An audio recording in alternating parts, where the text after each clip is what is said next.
છો? મજામાં? આજે શિયાળાની સ્પેશિયલ સબ્જી લઈને આવી છું તમારા માટે, મગ મેથીની સબ્જી. સેહત માટે બહુ જ સરસ અને એકદમ હેલ્ધી છે.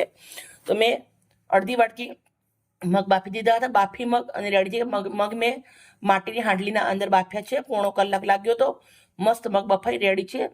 સાથે મેથી પણ મસ્ત મજાની છૂટીને તૈયાર કરી દીધી છે, એક નાની જોડી.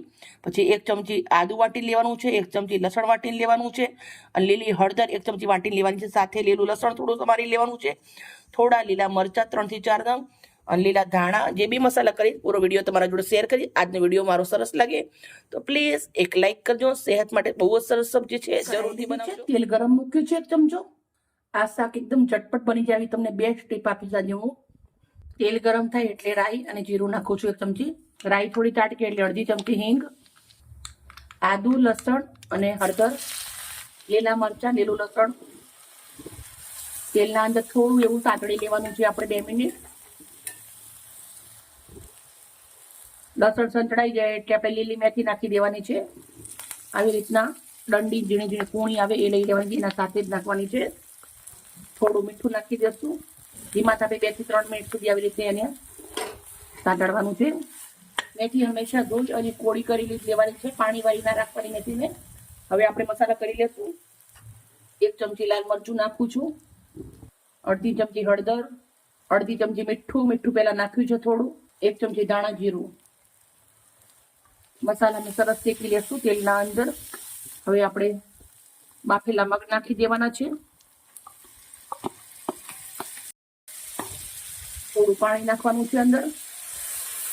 અડધી વાટકી લેશું, મિક્સ કરી દઈશું.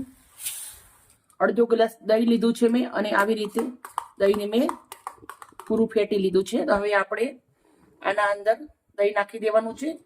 એકદમ નવા ટેસ્ટ સાથે એકદમ ચટપટી સબ્જી બનશે, બહુ જ સરસ. નાના મોટા બધાને સરસ લાગશે. કૂટેલા ધાણા અને જીરું નાખું છું થોડું.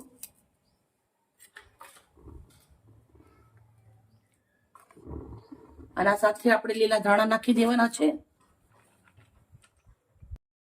અડધી વાટકી.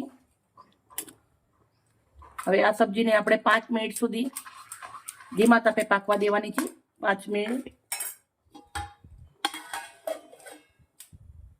હવે આપણે ચેક કરી લેશું. સબ્જી બહુ સરસ મજાની પાકીને રેડી થઈ ગઈ છે. હવે આપણે આને એક બાઉલના અંદર કરી દેવાનું છે. મિત્રો, તમને મેં કીધું હતું 2 સ્ટેપ બતાવીશ તમને, તો હું તમને કહું છું. જો આપણે જ્યારે ઘરના કામ કરતા હોઈએ ત્યારે મગ બાફા મૂકી દેવાના હાંડલીના અંદર, શાંતિથી ધીમા તાપે બફાશે. કુકરનો ઇસ્તેમાલ નહીં કરવાનું. સેહત સરસ રહેશે ને કુકરનું નહીં ખાઓ, તપેલાનું ખાઓ, હાંડલીનું ખાઓ, સેહત સરસ રહે. બીજું સ્ટેપ છે કે તમારે આ લીલી મેથી હોય એ ઘરના અંદર વડીલ જે લોકો હોય એમને આપી દેવાની સાફ કરવા માટે. એકદમ જલ્દી તમને કરીને આપી દેશે. તમારા ઘરના કામ બી થઈ જશે, મેથી બી સાફ થઈ જશે, મગ બી પપાઈ જશે, અને ઝટપટ આવી રીતના સબ્જી બની અને રેડી થઈ જશે. મિત્રો, મારી વિડીયો સારી લાગતી હોય તો પ્લીઝ મને લાઈક કરજો અને દોસ્તોની અંદર શેર કરજો. આપણે એકદમ હેલ્ધી અને સાથે એકદમ ફેન્સી અને ટેસ્ટી જમવાનું બનાવીએ છીએ. તમે જોઈ શકો છો, મેં સબ્જી આવી રીતે બાઉલના અંદર નીકાળી દીધી, ભાતના જોડે સર્વ કરી લીધી છે. એના અંદર આપણી સબ્જી સાથે એકદમ ગરમા ગરમ બનાવેલા ભાત. હવે આપણે થોડાક એવા ભાતના ઉપર કોથમીરના પાન નાખું છું. સરસ મજાનું આપણે બંને સજાવી દીધું છે.